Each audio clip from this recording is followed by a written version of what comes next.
Welcome to Authors Speak, a passion project of accountability by design to build a community of leaders who love to learn through reading. I'm Linda Mall, founder of Accountability by Design and co-host of Authors Speak. My passion, my personal passion, is igniting conversations that matter, which is exactly what we're going to do today. So now I'd like to turn this over to my co-pilot, Laura Haynes, to introduce herself. Great. Thank you, Linda. Good morning, good afternoon, everyone. My name is Laura Haynes. And when I'm not working on this passion project, Readers of the Pack, for leaders who are readers, Authors Speak, I leverage my sales and marketing experience in my role as a business coach and mentor. And I help small business organizations really grow and strategize around that. So I'm really passionate about that. A warm welcome to everyone who's on the call. And I just have a few housekeeping items to go over. Save your questions for last. Barb, you'll be very used to this because I think you've been on every session that we've been on. I'll also put that in the chat as people arrive. We've allocated 25 minutes to talk to Pam one-on-one, which is the benefit of being on these live sessions. We get one-on-one time with a really amazing author. For the questions, you can please go off mute and do them live or put them in the chat, whatever you prefer. And we will be sharing our recording as well as information about Pam, as I'm sure you'll want to investigate more about her background after this. Once we're done this session today, you'll be receiving the recording. And so I am going to get right into the introduction with Pam. Pam, thank you so much for joining us. We appreciate it. Oh, I'm so glad to be here. That's Thank great. you for having me. And I'm going to introduce you using your own words. You have a flair for writing. It feels like it's a passion of yours outside of being an author. Your website feels very personal to me as someone looking at it. It's about you, and I really feel who you are when I'm reading about you. So Pam is known for her infectious energy and experiential activational messages. She is honored to speak to diverse audiences, industries, and organizations worldwide. Pam brings a unique blend of expertise and enthusiasm to every speaking engagement, infusing each event with vibrant energy and insights that stick. And yes, she loves to laugh. So she is on the right call because we all love to laugh. And we are great company today. So thank you, Pam. And please welcome Pam August, author of the book that we're going to be talking about today, which is Potential: How to Connect What's Already There for Exponential Impact. Oh, thank you, Laura. You're welcome.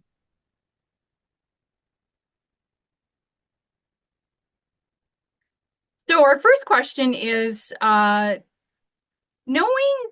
the commitment of time and energy writing a book and what it takes, and also running your own business because you are an entrepreneur, and I can really respect and appreciate that. Why this book now? Oh, yeah. So actually on my website, there's a little clip of a video that talks about, what was the hardest part of writing a book. And so I start that by saying for years, people have been telling me I should write a book. I have worked in the, really what I call the adult learning space for decades. I worked taught in higher education at SAIT in Calgary for many years, was in faculty development, then moved to WestJet where I worked in core skill development, leader development, team effectiveness, cross-functional collaboration, where my final role was director of culture activation before I left 6 years ago and went on my own. And through all of that, I would always hear this: your messages are sticky. You speak, what you teach is practical. It's things that I can do. You should write a book. And quite honestly, every time I heard that, I would go, oh, no, who am I to write a book? And then I actually, as part of the work that I do, where I work with leaders and teams and organizations really all over the world, is I was approached by Speaker Spotlight and became one of their speakers. Right. And so then it was kind of like, well, I now have this so-called platform with which to get my messages out there. And, being an author also gives you credibility because you create this thing that is actually a physical substance. Right. So that was back in 2022. And I had met an incredible woman who was a writing coach. Can I mention her name? Um, yeah, Ashley Mansour. Incredible. She lives in Los Angeles, uh, and so I met her through a business coach that we were working with. And so I reached out to her and just said, I think there's a book here inside of me. And so we had a conversation and that book started. And so why, so those are the outer reasons of why I did it. I would Mm-hmm. say I discovered the inner reasons as I was in the writing process, Oh. where it became less about me writing the book and almost more like the book was writing me. And I realized, and there's a story that I share very early in the book that was really not only what's called, the inciting incident for all the words that would follow, but really the inciting incident for all of the work. And so once that revealed itself or kind of came back to the surface, it was just this book needs to be written now because the world is a really challenging place. It's complicated, it's complex, it's uncertain, it's chaotic, it's all the things. And working in the space that I do, there's no shortage of here's the 7 things to do, here's the 5 things to do, here are all the things to do. And what I realized as I was writing the book, that really there is a dynamic that when you hardwire that dynamic, you can use it for everything. Mm-hmm.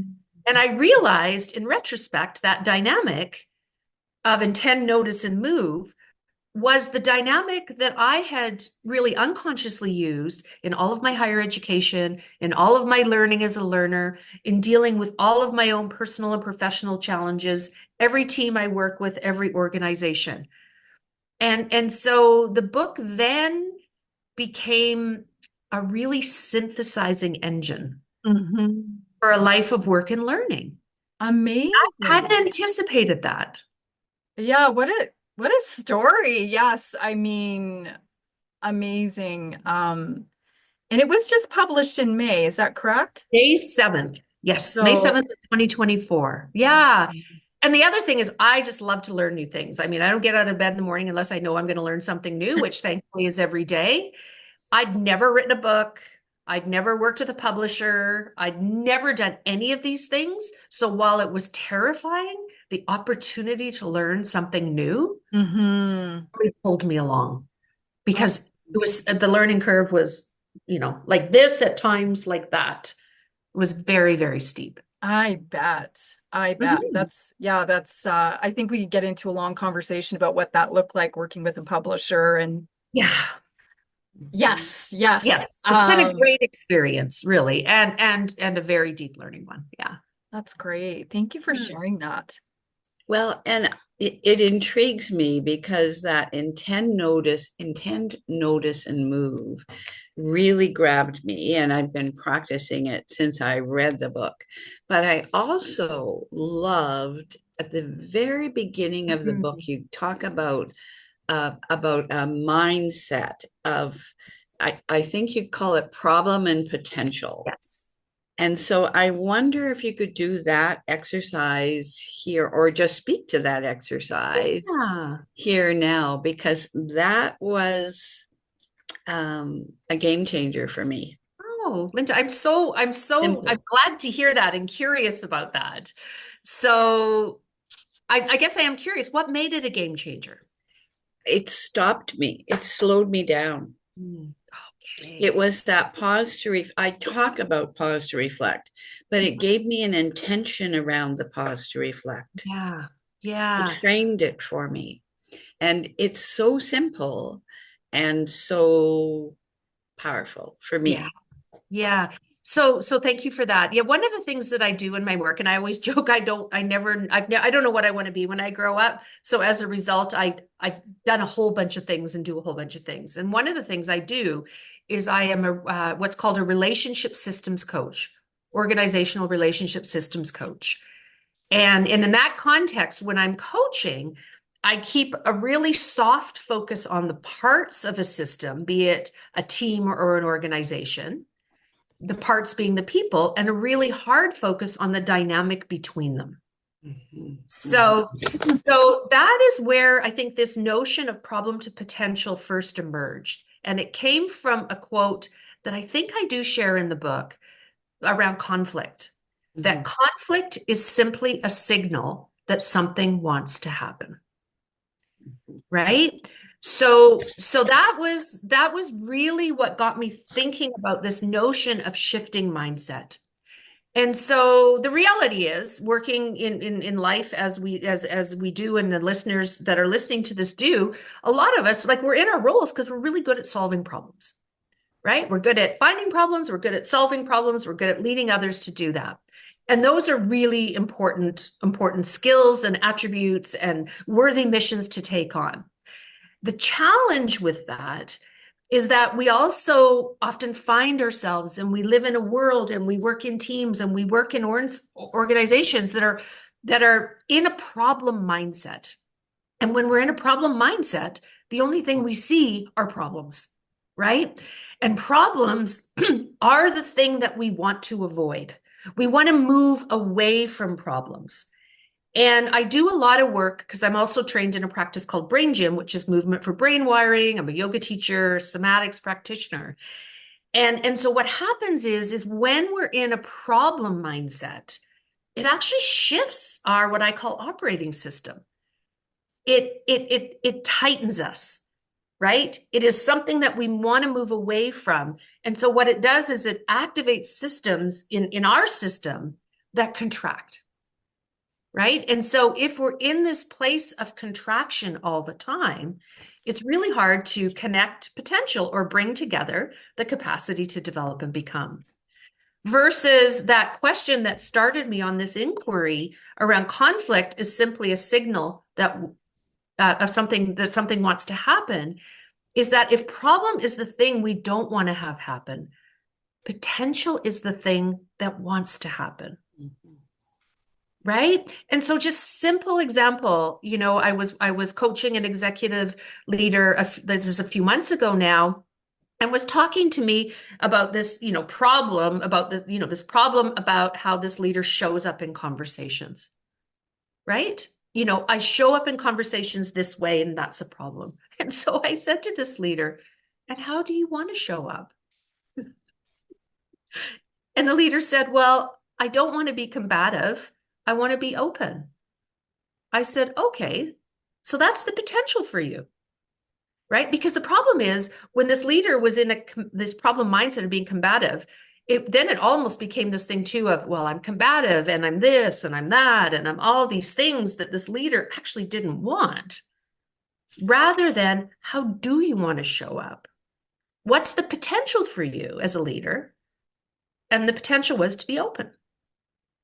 And you can see, even as I'm saying this, the different energy, because what happens is when we shift our mindset into what wants to happen, what we want to have happen, we move into what David Rock calls, Dr. David Rock from neuroleadership, a methodology I'm trained in, calls the toward state. Right. And so our neurophysiology when we're in a toward state is very different than our neurophysiology when we're in an away state. And so whenever there's a problem, you know, it's useful to say, well, okay, the problem is this, the thing I don't want is that, the thing that's not working in our team is this, then shift it to what wants to happen. And Pam, the other piece of that is that Mhm. it's so much faster because you don't get stuck in the mud of all the negative stuff, Well, right? because all of that so-called negative stuff actually creates conditions in our operating It system, does. our capacities as humans to act, feel, and think, Yeah, places of contraction and tension. yeah. And I talk about that a lot in the book, It right? shuts Shifting down our our creativity.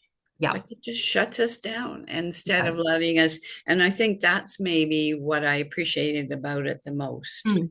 Yeah. I said it moved me through faster, and yet it gave me a framework to that pause and reflect Yeah. that I think is so And powerful. it's not that problems go away, and it's not that we Yeah. don't need to solve problems, and it's not that they don't exist. It's what is the mindset with which we go into them. And for me, problems are growth, usually Mm. my personal growth, Yeah. right? Yeah. Um, Which is the potential for you, exactly. right? So when you look at a problem as an opportunity to grow, you're approaching it with a potential mindset. Yeah, it's easier. Yeah. My favorite question is, what am I learning through this? Uh-huh. I find myself really, really stuck. What am I learning through this? What do Mhm. I want to learn through this? Yeah, it's a great question. Yeah. Hold you in the right spot, right? Hold your brain in the right spot Yeah. so you Yeah. can do the work. So I always learn through actually doing when I experience something that's meaningful to me as well. And you reference grounding our mindset. And Mm. that also was something I had never considered. And I've done some organizational systems work and study, but I never learned this piece of grounding our mindset and that you talk about mental emotional mattering, which Mm. really sat with me. I've remembered it because it was new for me, a new consideration. Yeah. Speak to Yeah. that. And that notion of mattering came to me through the pandemic. I kept hearing the word mattering. We're reconnecting with what matters with us. We're reprioritizing what matters. And whenever I hear a word a lot, I always want to research it, which in this case meant going to the Google and looking up the definition of the word matter. And there were so many. And the one I put together that I share with my readers in the book is matter is a thing. It's something we can get our hands on it of substance and or significance, usually both, right? And so, we can actually even just do this here on the call right now. And folks that are listening to the call after the fact is look around the space that you're in and let your eye just land on an object. Doesn't matter what the object is, just let it land on the object. And for me, mine's actually quite easy because I just lit a candle because it's freezing in here and I needed something to warm me up. And so I just landed on this candle. Whatever you landed on, it doesn't matter. What matters is you look at that object and you ask yourself, how does this represent something that matters to me? And in my case, I look at this candle and how it represents something that matters to me. And I didn't plan this, like it really was the thing I just looked at. Is what matters to me is that I am someone in the world that actually lights people up rather than extinguishes them. Mhm. Lovely. And so what that does when we can, I often when I work, I keynote, and I was keynoting a conference last week with over 100 leaders. I had them go onto their phones and pick an image and share it with the person next to them and say, how does this image represent something that matters to you as a leader? Right? Because what happens is when we get into what matters, we go deeper than what makes sense, which lives above the ears. Mm. We get into our felt experience of it and our sensatory, I'm pretty sure that's not a word, but our sensation of it.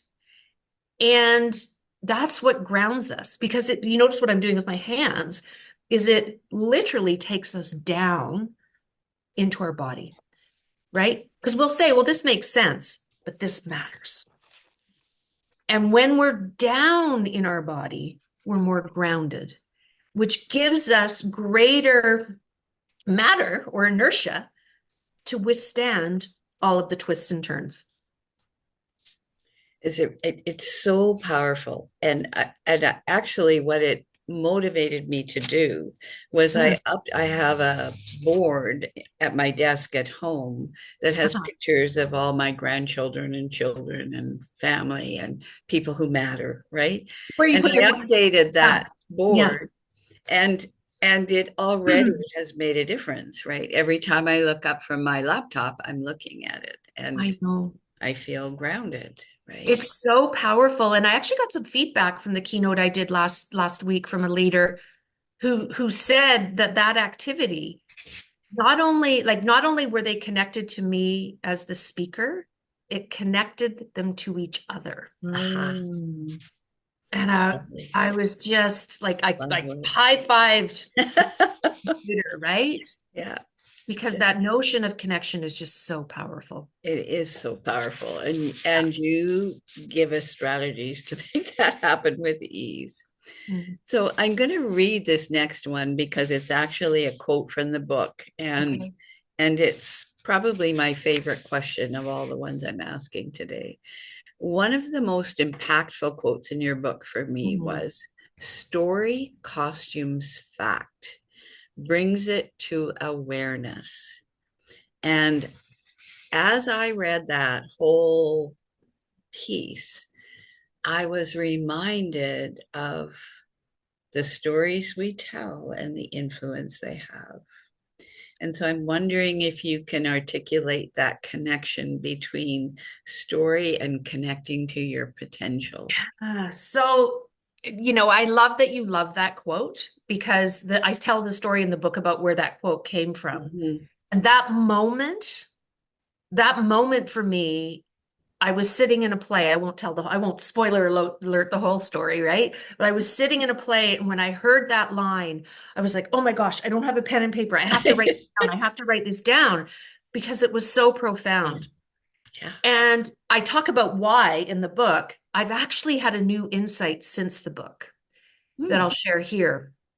Is I recently took a course called The Neuroscience of Change through Coaches Rising. Mhm. And Amanda Blake, the author of Your Body is Your Brain, a brilliant, brilliant teacher in the area of somatic coaching, said the following is she said, and this is a paraphrase, she said, conceptual awareness does not lead to transformation. For transformation to happen and be sustained, it has to be experiential and embodied. Stories are one way that we do that. Stories like this metaphor, I mean, metaphor is essentially a story we tell about something. It's a connection that we make, right? Stories take things that make sense and actually make them meaningful and Mhm. actually make them matter. Because when someone shares a story, we have the experience of it. So it's experiential. We actually feel like we're in it. And it's interesting. There's a gentleman by the name of Dave Hutchins who does a lot of work around leader as storyteller. His work is brilliant. Mhm. And he talks about how when they a study where they look at neuroimaging of brains of a storyteller and a story receiver, the same circuits are wiring, right? Which means we're having an experience of something. And that's what makes it so powerful. I mean, we're Yes. wired for stories. We've been telling stories from the beginning of time. Oh, And so the short answer there is stories bring embodiment and experience mhm. to information. They actually help us turn information into insight. Mhm. Turn information into meaning for me, right? Exactly. And we are meaning makers. As Yeah, human beings, it's what we are, yeah, yeah. right? Thank you. Why, I in the couldn't, absence of clear stories, we make up our own, which is called gossip. yeah, yeah, yes. And we write stories that aren't true too. Yeah, And so 100%. that also connected to that piece, the Yes. fact that it's fact making, right? Yeah. It's so once we tell that story, it becomes a fact for us. And Yeah. sometimes it's a wrong story, right? It becomes really alive, Yeah, yeah, right? The story makes it yeah, more alive, for yeah. sure. Yeah, That yeah. reminds me of that leader that you were talking about. We do tell ourselves a story when we get stuck in a certain mindset, right? It's how we want to show up and how we show up sometimes is our own perception. Uh, Often. yes. Like it's just, is that really who I am or is that who I think I am, right? So it's all, yeah, Well, that's and the reality of the stories we tell is we often, to quote Peter Jensen, who I talk about in the book as well, we awfulize things. And we like to awfulize because as human beings, we're wired to be safe first, feel second, think last. And so what we're always doing is trolling for threat. And in modern life, thankfully, because of the incredible privilege that we live with, most of the things that threaten us are not going to, harm us Mhm. physically. But our Right. biology doesn't know the difference, Or right? brain. Or our Yes, brain, exactly. yes. And when I say biology, I include the brain in that, right? Because we Mhm. get the sensation get sent up from all of our resources in our body, and then the brain attempts to predict. So what do I need to do about this? And that's where the story making comes in. It's almost like a third leg on the stool of fight, flight, or I don't know. I don't- Well, I learned this weekend there's fight, flight, freeze, which we're and there's also fawn, which is a fourth one, which is, I think, particularly significant for women, right? Mhm. Around when we, everything is okay, everything's great. When that comes from a place of stress, it's actually called fawning. Hmm. I did not know that. I just learned it recently. So Have to think about that one. not always though. No, I mean, no. yeah, when trying to pacify the threat, absolutely. Yeah, I think that's just in our physiological sort of being We're as not strong enough to fight most, like we don't have the physical capability Hmm. as right. So anyway, Okay. sidebar, Uh, maybe another book. Yeah. Thank you. Yeah, mate. Good. Yes, I agree. Pam, you talk about strain, swirl, and stuck. Hmm. Versus energy, ease, and effectiveness. So I'm sure most of our audience would prefer the last three. I Yeah. tend to be more in line with that. That's where I want to be. Can you put these into perspectives for us? Sure. And so when you say put into perspective, can you just tell me a little bit more about what you mean? Yeah, I mean, when you think about, I guess, use an example of someone you've worked with or a situation where where someone's in that former versus latter. And Okay. yeah, that would be a great. Yeah. So let's all experience it right now and get some embodiment, right? Think about an aspect of your work or life right now where you're feeling strain, right? And go into the posture of strain. And I noticed what happened right now for me is I went like I tightened, Yeah. right? When things feel strained, okay, when things feel strained, is we can move, but it's tight and sometimes it even hurts, right? Like the strained relationship. Like whenever I hear someone say, but I'm trying really hard, I say, stop trying. And you know that for if you've read the book, right? Is strain is a result of trying and striving, but getting nowhere. So it's very tight. Okay. So if you've got into the place of strain, just shake it off. And then swirl, the other word I'm going to use for that is a word that I tell my readers in the book to eliminate from the vocabulary. And it starts with B, and it's the busy word, right? Mm-hmm. Is busy is a really a pandemic that's not going away anytime soon. And busy is purely a state of mind that leaves us in this place of overwhelm often. There's too much going, not even overwhelm. I would say more, I can't stop. Right. So if strain is I can move, but it hurts. Swirl is, think about the now as I noticed my heart was racing, things start, look at what my hands are doing. So swirl is that state. So if you're in a state of swirl, shake that one off. And then stuck is that place of overwhelm often, where if strain is I can move but it hurts, and swirl is I can't stop, stuck is I can't move. And notice what I just did there is I just moved back, right? I can't move. Even though I want to, I can't. And so those three states are what I call the three S's, and three is a magic number. So that's one reason I went with three in the book. And if I really looked at what the conditions, the states that I find people in, including myself, it can fall into one of those three, where I can move, but it's hard, where I can't stop, or where I can't move. And so then on the flip side of that, instead of being strained, is actually having energy. So what happens if I'm strained, I'm constricted. If I'm energetic, notice what happened to my hands, right? Like there's a buoyancy to that. It feels light. Strain feels heavy. Energy feels light. If instead of swirl, I've got ease, instead of this, it's like this.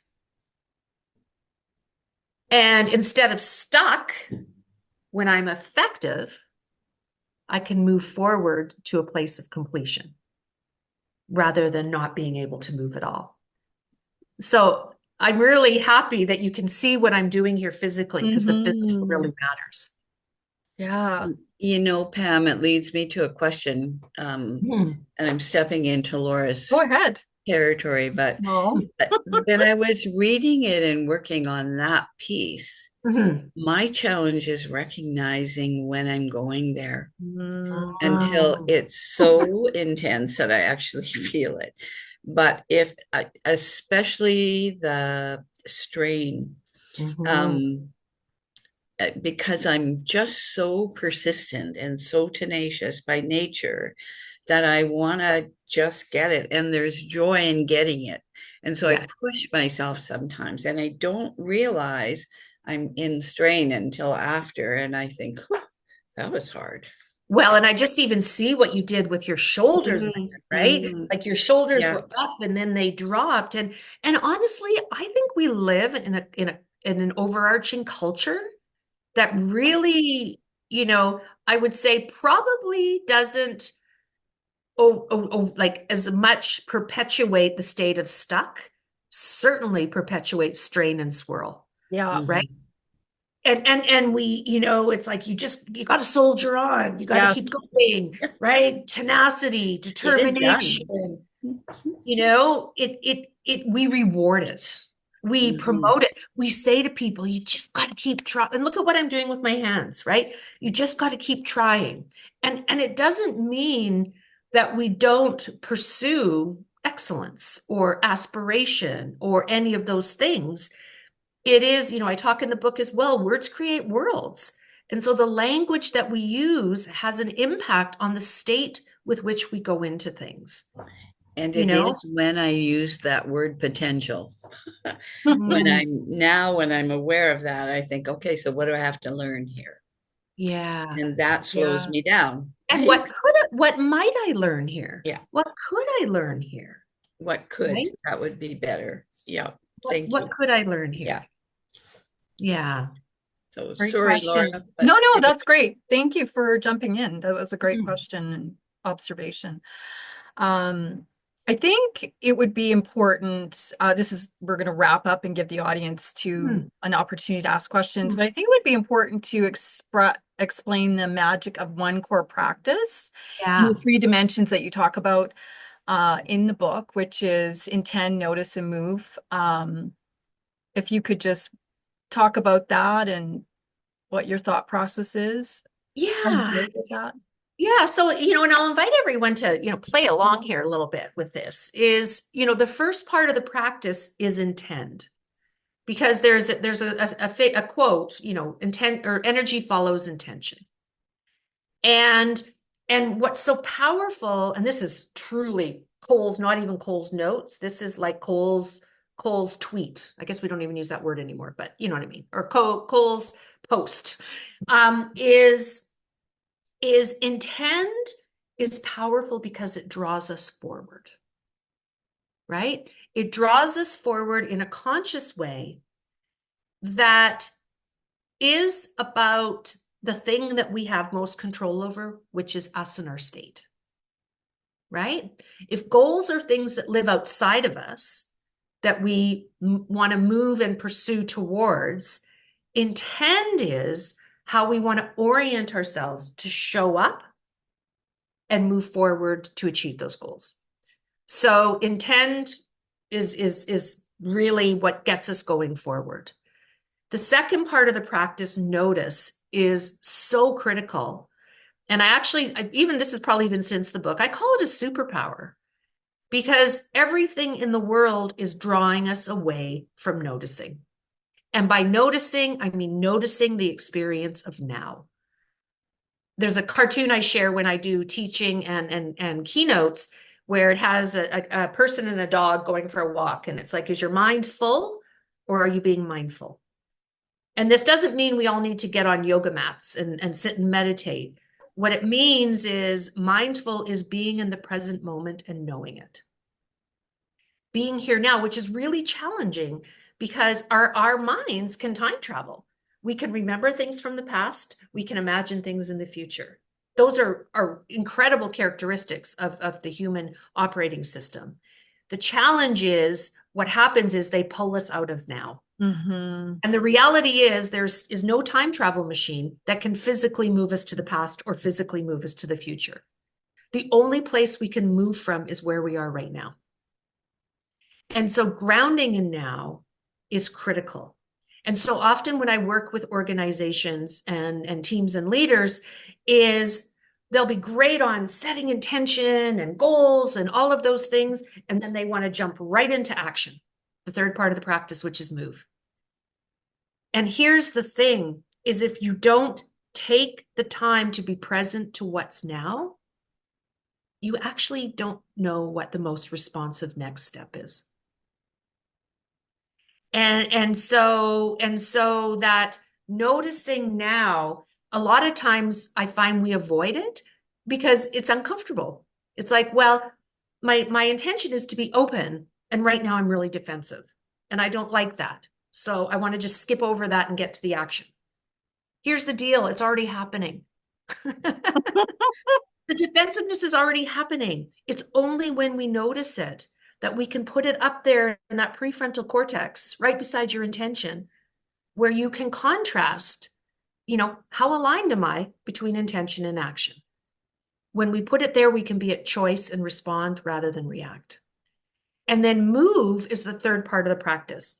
And in the book, I talk about move both as a physical thing a lot, because I think too much of what we do in the corporate world, in the leadership world, is above the ears. And as far as I can tell, brains do not roll into work and they don't roll home. We show up to work in a whole embodied system. And if we do not bring all of those parts in, we're not bringing in our best leadership and performance, right? So I talk a lot about the power of the breath. I talk about the power of some other moves. And I also talk about moves as actions we can take. And so, the example of the move piece is before this call, I ended up circumstances changed, and I'm doing a lot of these video sessions today that were not planned with the client group. And I woke up this morning and I was like this. How I wanted to be was clear and connecting. How I was fragmented and frazzled. So my move was to have a drink of water and take 3 breaths. Right? To get back in my body. Mm-hmm. Moves in a team context. If a team's intention is we're going to be collaborative and we notice instead we're being defensive. What's one move we can make? It could be to pause to check in. Right? Like these moves are not all the moves. It's what's the next move. Mm-hmm. And so this intend, notice, and move is a framework, I would say, that creates a dynamic because intent moves us forward, notice grounds us where we are, and move is the next step that allows us to navigate all of this with greater energy, ease, and effectiveness. And it's the same dynamic, whether you're an individual, it's the same dynamic, whether you're a team, it's the same dynamic, whether you're an organizational culture. And so those are the dynamics I talk about within us, between us, and around us. Right. Same practice. Right. Oh, what an uplifting conversation. Actually came from honestly years, like I just, in retrospect, every time I look back to things I did, I'm like, oh, right, this thing that we did, intend, notice, move. Yeah. Oh, this thing I did with this organization. And the reality is the journey is always forward, never straight, just like my wallpaper. Right. I have this wallpaper on purpose. I think it's really cool. I love it. I'm in love with my wallpaper. My sons are as well. They're 25 and 23, and they had a New Year's party at our home, and this was the Instagram wall. Oh, yeah. I can see that. So cool. So cool. I love this wallpaper, but the reason though I chose it though is it is a metaphor for what I believe the journey of connecting potential is. Always forward, never straight. Exactly. Absolutely. I think I'll be, it's time to open it up to our audience. I'm sure I can see Barb's been taking notes, and I'm sure that some of the other folks on the call are ready to ask you some questions. So if you want to unmute and ask your question live, that's great. If you want to put it in the chat, we'd be happy to ask Pam the question. Do we have anyone at this point that wants to ask a question?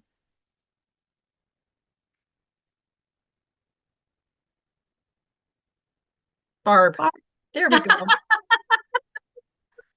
I was surprised. There you go. Yeah. Oh my gosh. So much energy and wisdom and insight. So thank you so much, Pam. And oh my gosh, every time you opened your mouth, I thought, oh, no wonder she was a culture leader at WestJet, because that is certainly anytime you get on a WestJet flight, that's the the feeling that you get from the people making the announcements and jokes and all that stuff. So yeah, very cool. I think that my question kind of goes back to something that Linda said, and that's how we tell ourselves the wrong stories. And in my work, helping people move to their next career, find work that really brings them joy and the energy that you describe. Sometimes they've been telling themselves the wrong story for a long time. You know, I'm not good enough. Maybe they've been laid off, so that sort of brings them down a little bit. And when I work them, I can see their potential. And, I believe, and they have told me that when they see their new resumes, they see themselves in a different story. But I'd like to go beyond that and ask you where your success has been in terms of helping people shift from that wrong story into the right story so that they are able to get closer to their potential. Yeah. Oh gosh, that is such a great question. And the first answer that will pop into my head, that did pop into my head, is so simple. Like so simple. And it actually comes from, again, this work around somatics and embodiment. I was working with an executive leader a few weeks ago now. And this executive leader is is in a new role, ton of pressure, bazillion things going on, all of the things. And this leader was having to get ready to prepare for a board meeting and was completely scattered, right? And so all I said to the leader, so this is the thing is intend, notice, and move. I teach it in order of intend, notice, and move because that makes the most sense in how to teach something. The elements don't always have to go in order. It's what matters is the three parts of the practice dynamic are done. Okay. So in this case, the leader was just, and I said to the leader, I said, what do you notice? What do you notice is happening right now? And well, I'm not prepared. I'm not this, I'm not that, I'm not all these things. And I said, and where does that show up physically for you? And she kind of said, kind of my breath, right? Often when I ask that question the first time to people I'm working with, they don't know because their head is disconnected from their body because we spend so much time in ears up.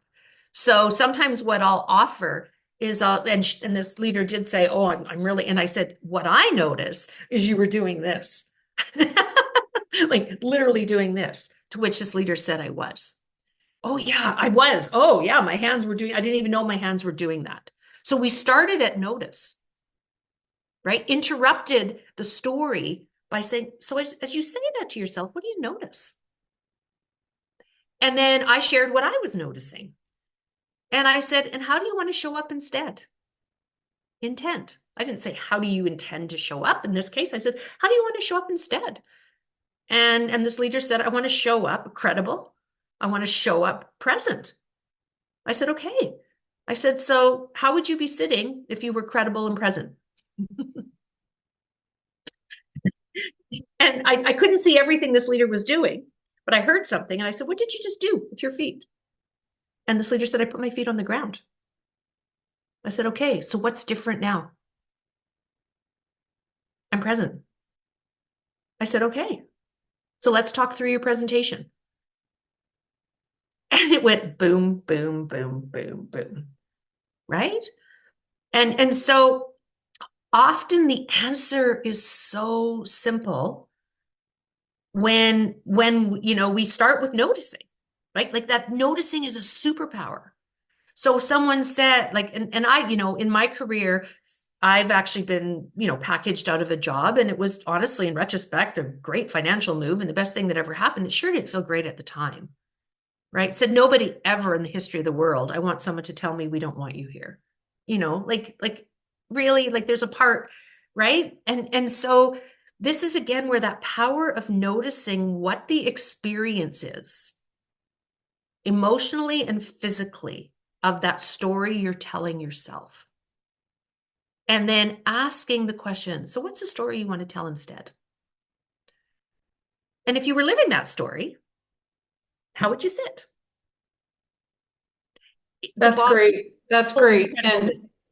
And I can see how working with you or a coach, I guess, of any type, that could really help people yeah, just get out of their own head.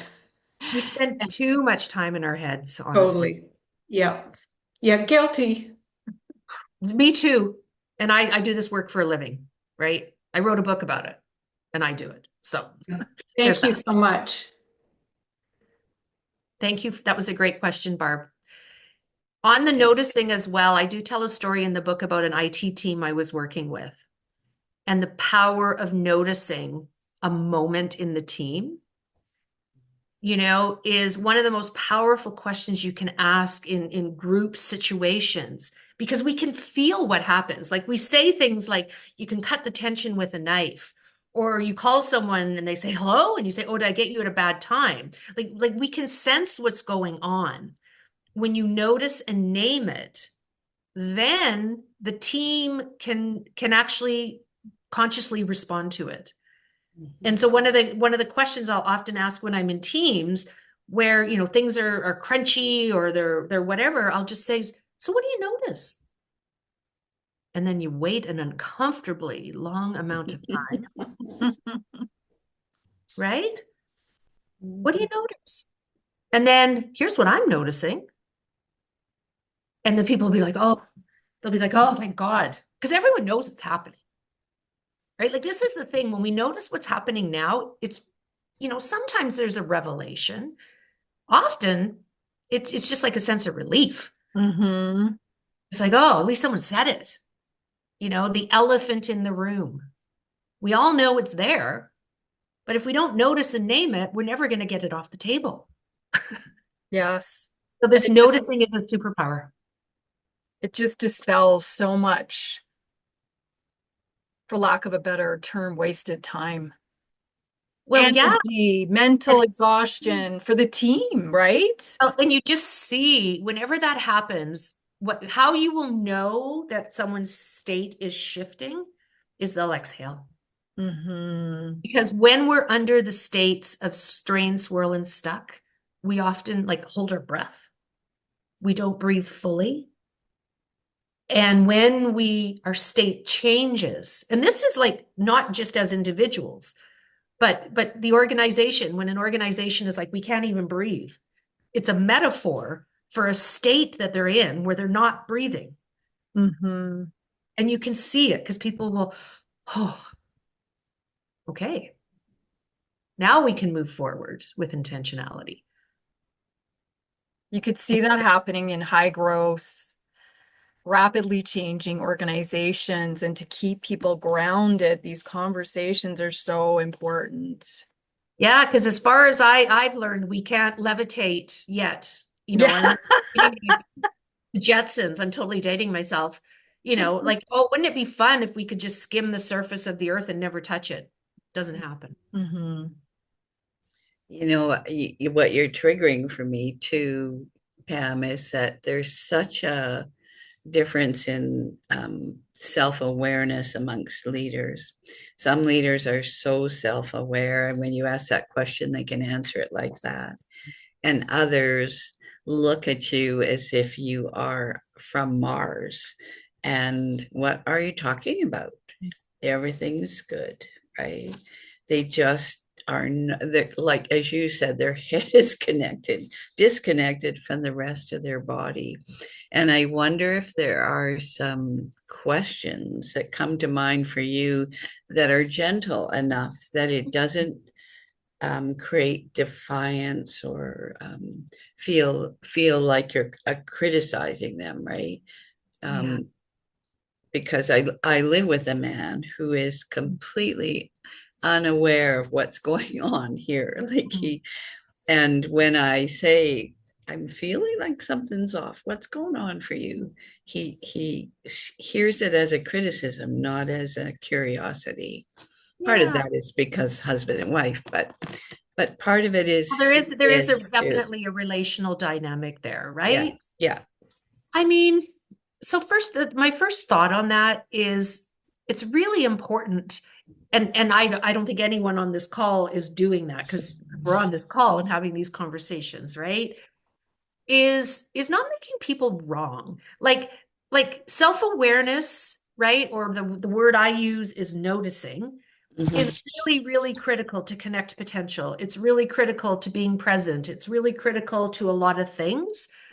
And yet it's not like this virtue that if you have it, you're better than, No. right? And sometimes we make it that way more in, I would say, popular society. And here's the deal, self-awareness without action is just, again, an interesting idea, Yeah. right? And so it is a critical factor. And we can't be critical of people when it's not there because, quite honestly, we don't live in a world and we don't work in a world that really teaches us how to do that. Hmm. I know I certainly didn't, right? And a lot of people that I work with, right? We're conditioning people not to pay attention to what their experience is, but pay attention to everything else, Hmm. Hmm. I right? was I was fortunate because I grew up with a father who was quite Yeah. emotional, and Mm. so I learned to read that emotion very early, and it stayed with me, right? Yeah. But others not so much. I want to share what Ada wrote in the chat. She says, agreed. And I believe that self-awareness is key to self-mastery, which is what you just said. And you Absolutely. cannot change what you're not aware of, which is So absolutely true. Yeah, because if we do not, and again, being aware of or noticing gives us choice to respond, which is conscious, versus Mm-hmm, react, which is mm-hmm, unconscious. mm-hmm. Oh, Oh, there there she she is. is. There Hi. she is in person. We get to see her smile. Yeah. Do you have anything to add to that, Ada? Well, thanks. I mean, it's been great listening in, and um, I think the biggest challenge is how to come across as gentle Yeah, and curious versus critical. yeah. Because whenever you start with one of those W words in a question, people's Mhm. defenses are up. It's like, okay, what have I done wrong? Yeah. And I think a lot of it also speaks to the kind of relationships we have. Because if every time there's an interaction, it's a confrontation, and I learned recently, instead of a confrontation, Mhm. people will be defensive, so it's almost like, okay, what's she up to again? What have I done wrong? But if we have the attitude of encouraging people, being positive, reframing, and things like that, speaking to their potential versus all their problems. I feel that that might lend itself to people being open to that curiosity Mhm. Yes. versus because I think part of the challenge too is people I don't know if you've had that situation where you ask some questions and people are like, is that a trick question? Mhm. What answer do you want from me? And I can give it. Yeah, and I think Trust. you point to it's so critical, like it's so critical to be curious, right? And it's one of those things, we're wired with mirror neurons. We pick up on each other and we mirror each other. And so, the one thing I'll say for sure in this work is show up the way you want others to respond. Mm, you know and that's a good I one. rarely ask the question, so what are you feeling right now? How are you feeling right now? I honestly, I can't even tell you the last time I asked that question. What I will ask instead is, so what are you noticing? And I find that question, it's not laden with stories that we make up about emotions, and it's quite honestly, it's completely open. I don't know what they're noticing. Like, are they noticing that there's a fly up there? Are they noticing what they're thinking? Are they noticing, you know what I mean? And Yeah. so often I will, when I first start working with groups and start working with people, if I use my own sons, who are like, I have an engineer, a neuroscientist, and a retired police officer as a husband. They're as opposite to me as you can get. Like, I know the story. I taught at SAID in technical environments. I worked with pilots and AMEs and aircraft maintenance engineers, right? Like, and so I learned really, how do you, like, I don't want to be triggering people in that are already in states of Mhm. stress with more stress, Yeah. right? So it is that. So what are you noticing? It's often, like I'll say, for me right now, I'm noticing my shoulders are sore. Or when people will say, I don't notice anything, I'll say, that's great. You just notice that you're not noticing. Mhm. And Mhm. I'm I'll noticing the show up. time. Yes. And I think Okay. your shoulder is about time and and next commitments. So I love the question, Ada, Barb. Thank you to everybody. And I think we do need to wrap this up because we're right at the hour. So thank you, Pam, for your wisdom, for your insight, for your energy that just jumps right through this screen. Fabulous. I think this could be 2 hours. Um, Thank you. and thank you to those who did show up today, and we'll certainly we've recorded this and we'll share it with others who registered and weren't able to join us. So check out our website, readersofthepack.com. Again, thank you for being here. We'll share the PowerPoint, we'll share all the information, and two things that stuck with me. Your messages are sticky. And read that inciting incident also stuck with me. So thank you. The learning continues. Buy the book. The information is in the chat right now. Check out Pam's website. Continue your learning. And thank you all for today. Yeah. Thank you, everyone. Thanks, Pam. I Thank love you. co-creating. Yes. Oh, amazing. Thank you so Yes. much.